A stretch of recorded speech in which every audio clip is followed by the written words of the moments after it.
Good night, Redemption Worship Center family. Good night to our online family, and we are welcoming you to our Thursday night service. We are so happy that you chose to fellowship with us tonight. At Redemption Worship Center, our young persons are very vital and important to us. And tonight we're going to hear from one of our young persons, Sydney, as she shares what God has laid on her heart. And then she's going to bless our hearts in song. And following her, we're going to have our pastor, Donald Ramdas, as he shares on prayer and the importance of prayer. Hey, good day, church. Today I've come to just say a couple of words to encourage our young people out there, during this COVID time. Because, all of this online schooling can be really tough and hard and a little anxious. So I just come to say that, we should just trust in God. And as servants of God, we should just really have faith in Him because He has a plan, He knows what He's doing. And I think we should just trust Him and have faith and pray about it, take everything to God in prayer. So I'd like to say a scripture as a word of encouragement today. And the scripture I have is Psalm 23 verse 4. Even though I walk through the valley of shadow of death, I will fear no evil, for you are with me. Your rod and your staff, they comfort me. And now I'd like to bless your hearts in song.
It is well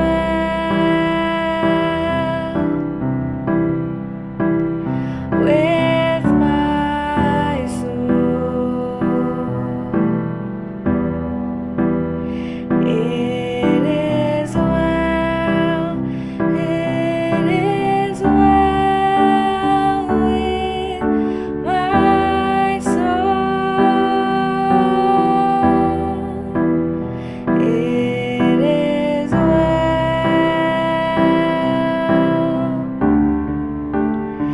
with my soul.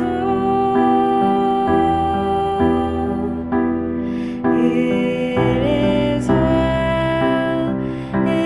It is well with my soul.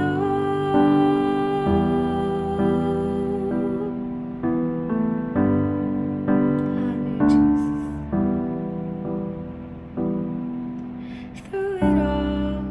Through it all, my eyes are on you. Through it all, it is well.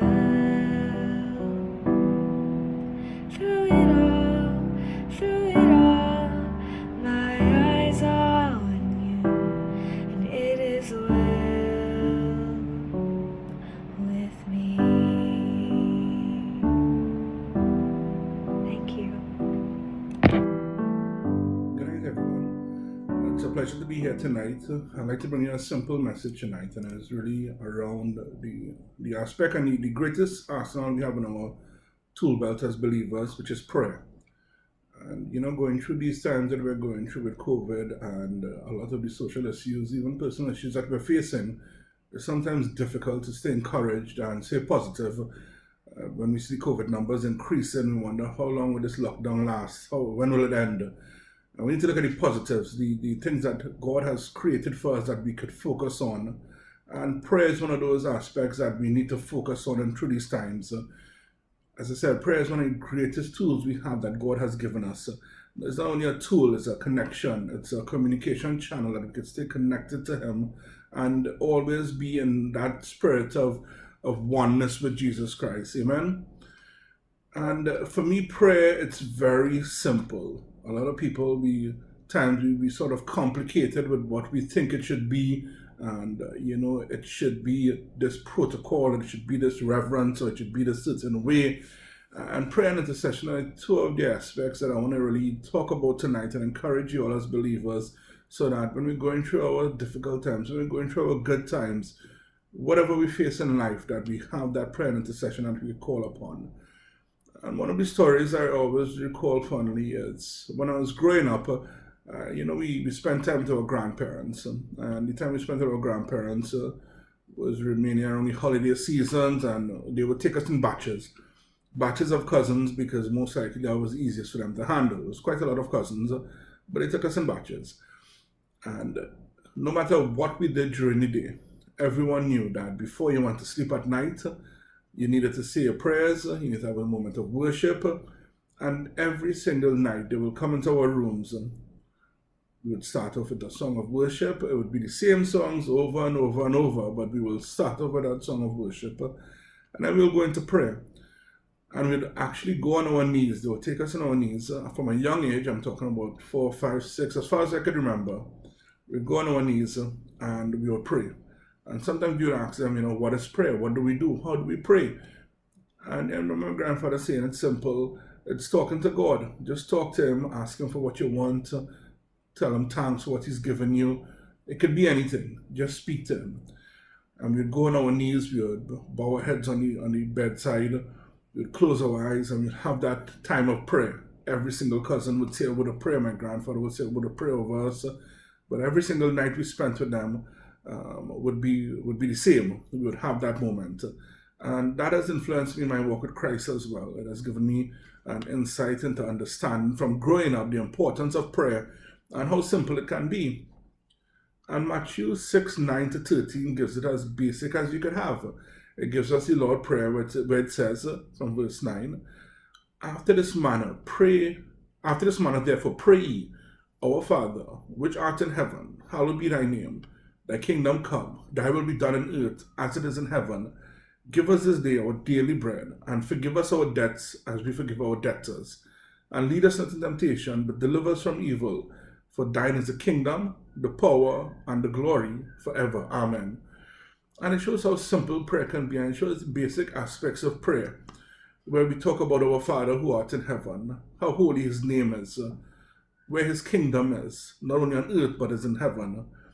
Him giving us our daily bread, not only physical but spiritual bread. And it talks about forgiveness.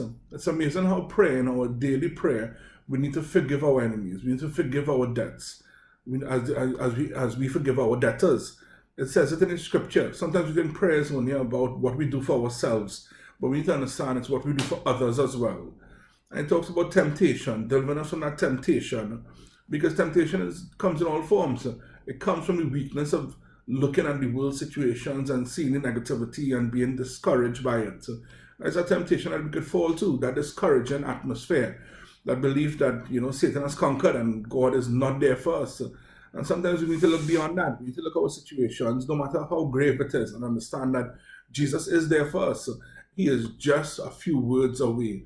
It is as simple as just saying, Father, I am here. How are you? Let us have a conversation. And when you look at the importance of prayer, 1 Thessalonians 5:16-18 says, Rejoice evermore, pray without ceasing, in everything give thanks, for this is the will of God in Christ Jesus concerning you. Mark 11:24 says, Therefore I say unto you, what things soever ye desire, when you pray, believe that you receive them, and that ye shall receive them. And it shows that faith aspect in prayer. It shows that prayer is a connection. Growing up as a child, you don't get something unless you ask your parents for it, unless you have conversation with them, unless your parents know your heart. What are your desires? What are your needs? What are your requirements? It's difficult to fulfill those things. Yes, God knows all of this without even us having to ask him, but it's that conversation and relationship that we build with him that gives us that exceeding blessing. It gives us every blessing that he has for us. And not only that, it's spending time with the most powerful, wonderful person that there is. We sometimes spend hours on the phone with relationships with boyfriends, girlfriends, family members, and even just friends. We spend those hours on the phone or on WhatsApp or on chats, spending time with them, saying how they went. And we need to ask ourselves, how much time do we spend with God? How much time do we lie there, go on our knees, or even walk and talk with him? And sometimes, I pray while I'm driving. While I'm driving, I'll say I would a prayer. I'll thank God for everything he's given me. I'll ask him for his guidance on the way going forward for the day. Sometimes while we're simply walking in the kitchen or around the house, we can have that word of prayer. And I'll go along later into the message to show the different types of prayer, because there's a time for that daily prayer, and there's a time for that closet prayer, that personal prayer that we have with God. And there's a time where, as believers, we pray together. And that's where that family prayer comes in, that church prayer comes in, that prayer and worship, that intercessory prayer comes in, that we need to be mindful of as well. Now, when we look at what is going on in the world, we see the COVID health issues, the pandemic that is challenging us. We see the family concerns, whether it be domestic issues, whether it be children being bullied, taken advantage of. We see depression. We see relationships falling apart, whether it be in the families, whether it be in marriages. And then we see our enemies attacking us. So there are many areas to really be concerned about in our personal lives. And there are a lot of areas where we require prayer, but there are a lot of areas that are positives as well. Just having that life, that strength, being able to breathe air every single day, being able to talk and walk with each other, are areas that we need to pray and give God thanks for. We a lot of times run to God when we see areas of need, that we need prayer, we need his blessing, we need something from him. And we don't realize that relationship is only when we need something or when we're in a dire situation, but it's also when we're in a good mood, when we're experiencing the positives. We also need to share that with God and give him thanks and, be grateful for the blessings he has given upon us. So prayer isn't only about asking God for what we want, but it's also about sharing with God what we are thankful for. What we are thankful for with our families, with our friends, with our spiritual life, with the walk that we have with him. We need to be thankful as well. So prayer is not only for when we're going through our difficult times. Relationships aren't only for your difficult times. Some people say those are, friends of convenience when you only have them at a certain time in your life. And Christ is there at all times for us, not just in our bad times, but our good times as well. We look at individual prayer. Matthew 6:5-8 says, from verses 5, "And when thou prayest, thou shalt not be as the hypocrites are, for they love to pray standing in the synagogues and the corners of the streets, that they may be seen of men. Verily I say unto you, they have their reward. For thou, when thou prayest, enter into thy closet, and when thou hast shut the door, pray to thy Father which is in secret, and thy Father which seeth in secret shall reward thee openly. But when ye pray, use not vain repetitions as the heathen do, for they think that they shall be heard of much of their speaking. Be not ye therefore like unto them, for your Father knoweth what things ye have need of before ye ask him." And this talks about that closet prayer. I view the closet prayer that war room prayer. Sometimes we all need that closet area in our homes, our lives, where we can lock in, shut in, and have that relationship, that quiet, comforting relationship with God, where he can see our heart's desires, where he can, when the scripture says he knows it before you says it. So it is not about him seeing it, but him experiencing your longing for it, him seeing what you have put aside, and it's really about closing into that relationship with him, creating that closet, as I said. And it doesn't have to be a literal closet. Sometimes it does work if you're in that big family, that area where you have so many distractions. You may need to go into that hiding place to have that intercessory prayer.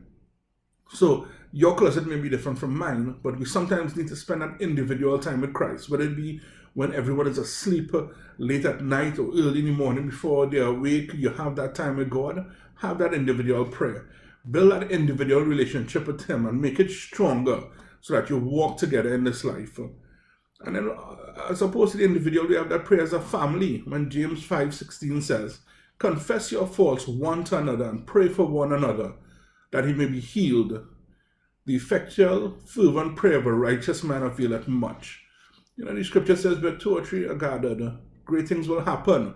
And we need to understand that. And we need to start off with not doing that with strangers, but as a family unit, first of all. Have that prayer as a family. And with COVID times, it does not need to be together in one household.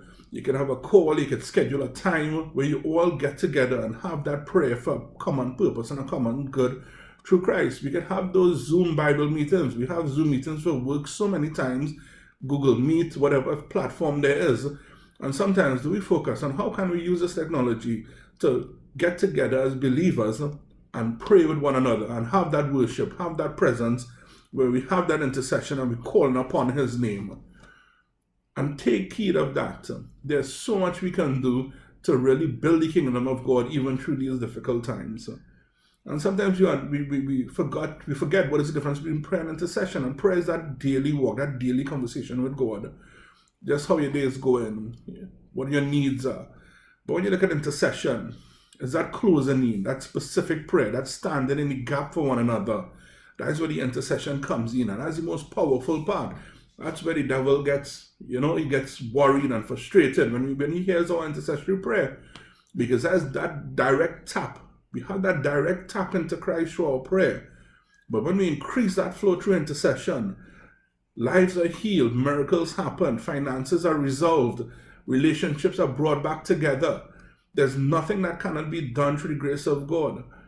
And when we need to tie that faith aspect, that faith and that believing for the great things that could be done through Christ, we take it for granted that he isn't a God that can do anything. He's omnipotent, omnipresent. He's Jehovah Jireh, our provider. He can do anything that is required for our souls today, amen? And we need to tap into that relationship. As it says in Ephesians 6:17-18, "And take the helmet of salvation and the sword of the Spirit, which is the word of God, praying always with prayer and supplication in the Spirit, and watching thereunto with all perseverance and supplication for all saints." And I'd like to encourage everyone tonight, please be reminded, prayer is a few simple words that we could say. It is closing our eyes, spending time with him, going on our knees, falling face forward in that humble environment that could really build that relationship. It is something like a muscle we need to strengthen. Each and every day, we need to work at it. Each of our prayer lives differ. It's not the same for everyone. Some may be stronger than others, but it's an exercise you can do every single day. Pray for a few minutes, then increase it the next day. Find an area in your house where you're more comfortable praying and go to there. Let that be a quiet place. Let that be a closet. But flex that muscle, strengthen that muscle. Call friends and believers that could pray with you in common accord. It is a simple call away. We have remote activities now. There's a lockdown that gives us the ideal opportunity to pray one for another. Do not let this opportunity pass us by, where we can take the negatives of what the world has given us and taking it and creating a positive through Christ. So I'd like to reinforce again that importance of prayer and intercession. And Redemption will be having a prayer meeting at the last Thursday in every month going forward. I'm really hoping that, through God's grace, the lockdown will ease up and we'll be able to be in church and have that moment of prayer and worship at each Thursday night service. If not, we will be having those Zoom meetings where we can meet with one another and have that time of prayer and worship. But it is so important during these times that we keep our faiths alive and focus on the importance of prayer in our lives and what God can give us through that prayer. And I've been blessed so many times that, I'll be ungrateful for not being able to speak to God and tell him at least thank you for what I have. So if nothing else, tonight, let us just give God that thanks for what he has given us and what he's about to give us. And as I leave tonight, I'll really like to say I'm looking forward to seeing each and every one of you on Sunday morning so that we could hear another powerful word from God. And no matter what we are going through, know that he is just a few words away. God bless you. Thank you so very much, Pastor, for that timely word on prayer. It's important for us to know how simple our prayer can be at times. And Pastor mentioned going into your closet and praying and shutting yourself away. And because we have been called in this season to stay at home, it's a very good time for you to come together with your family and pray. And not just pray for yourself, but pray for our country as well, because COVID-19 is doing a number on our country right now. We all know that. So let's pray for our country. Those of you who are in need of prayer and you have your prayer requests, feel free to reach out to us via the numbers that are appearing on your screen right now. Send us an email. You can even reach out to us via our Facebook page. Right now, you can go to the inbox and send us a message and somebody will be there to reach out to you. Also, for those of you wanting to give of your tithes and offerings to our ministry, please do so via the online information that's popping up on your screen right now. You can do your online transfer or you can do your direct deposits at the bank. Also, I want to remind you all that we are on every Sunday at 9 a.m. and every Thursday at 7 p.m. And as we go, we're going to go out with our affirmation. And I know that you all do it by now. And we're going to point to ourselves and say, I am blessed. Point to somebody in your home and say, you are blessed. And then all together we say, we are blessed. Stay blessed, church. Stay blessed, online family. And I will see you all on Sunday.